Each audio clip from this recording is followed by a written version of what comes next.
دايما كنلقى البيض بهذا الشكل عندي في السطح، وكنظن ان الافعى هي السبب او الفئران. وقررت نبدا رحله البحث، ربما نلقى شي حاجه. نسال الله السلامه. هنا بديت الرحله ديالي. اول حاجه خرجت الدجاج ديالي من هاد البلاصه، وغنحاول باي طريقه باش نلقى الحنش او الفئران او لا شي اثار، نعرف الفاعل اللي كياكل البيض دائما. والمشكلة اني كنلقى البيض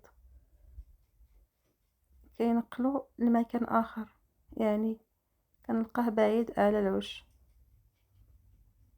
وكنلقى البيض تهرس فيه ديك الثقب، وكنلقى الداخل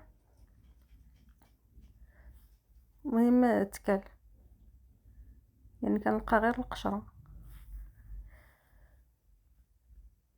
مهم خرجت الكتاكيت او الدجاج من ديك البلاصة، وحطيت ليه الماء، ربما الا كانت شي افعى غادي تجي باش تشرب. وهنا درت الكتاكيت.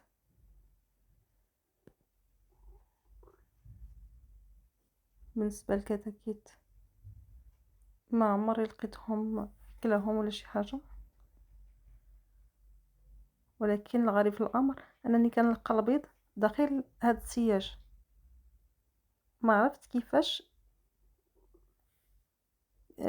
كيمشي ليه، يعني ما كايناش شي طريق كدي ليه البلاصه مسدوده كامله. كاينين غير دوك الفتحات ديال السياج.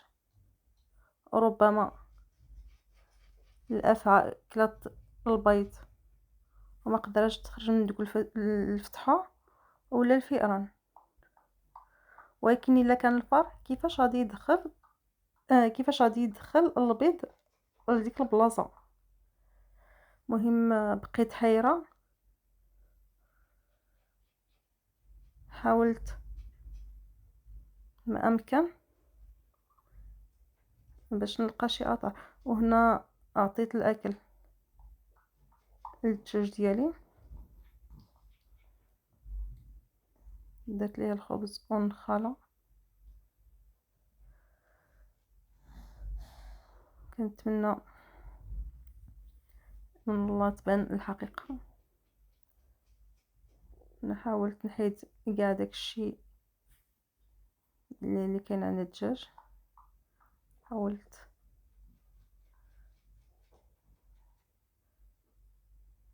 كما كتشوفوا كنقلب كاع القناطي.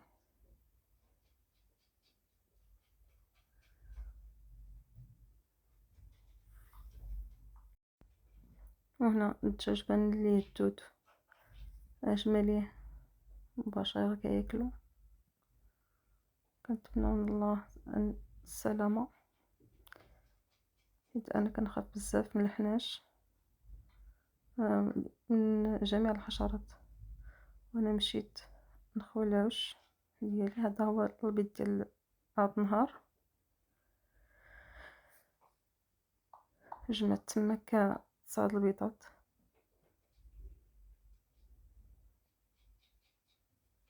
وهذا هو العش الثاني، ما فيه والو. العش الثالث حتى هو ما كاين والو.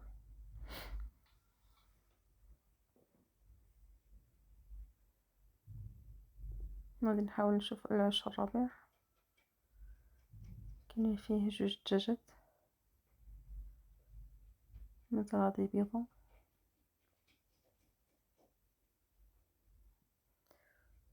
نتمنى من الله يحفظني ويحفظ الدجاج ديالي، حقاش الامر ولا خطير. حيت ماشي اول مره نلقى البيض بداك الشكل، ديما 3 ايام ولا 4 ايام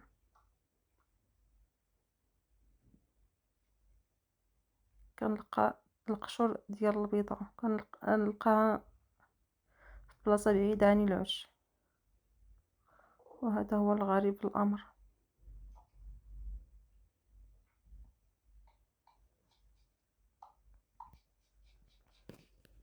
اني عارف شنو ندير ولا شنو نعطي الفئران ولا الافعى باش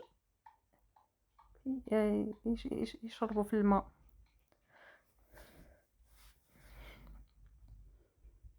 يقولوا عليا في التعليق ولا شي حاجه كتكال من غير البيض.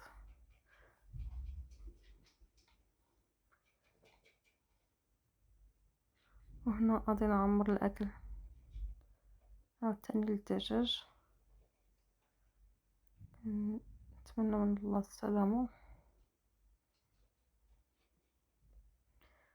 صراحه هذا هو المشكل في هذا الصيف، دابا الحراره والدجاج عندي في السطح والحشرات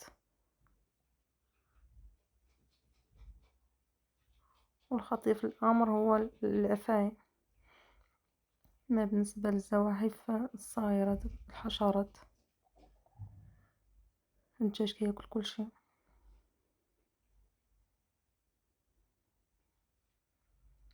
وهنا لقيت الدجاج داير الزحام على الوش، كلشي بغا يبيض.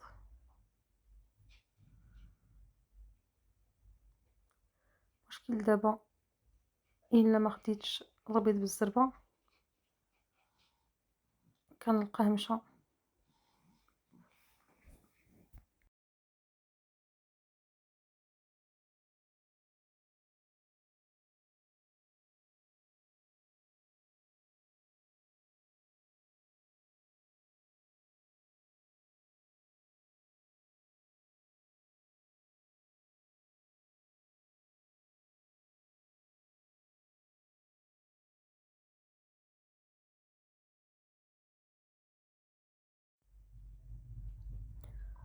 وما تنساوش الا عندكم شي حاجه باش تفيدوني.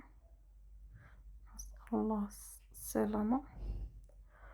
و في هذا الفيديو ما لقيت والو، نتلاقاو في فيديو جديد باش نشوفوا كيفاش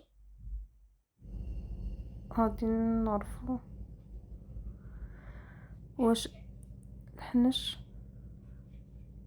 ولا الفئران. كاين واحد الطريقه في بالي ان شاء الله غادي ننفذها وغادي نشارك معكم وغنشوفوا النتيجه مع بعض. نتلاقاو في فيديو جديد، الى اللقاء.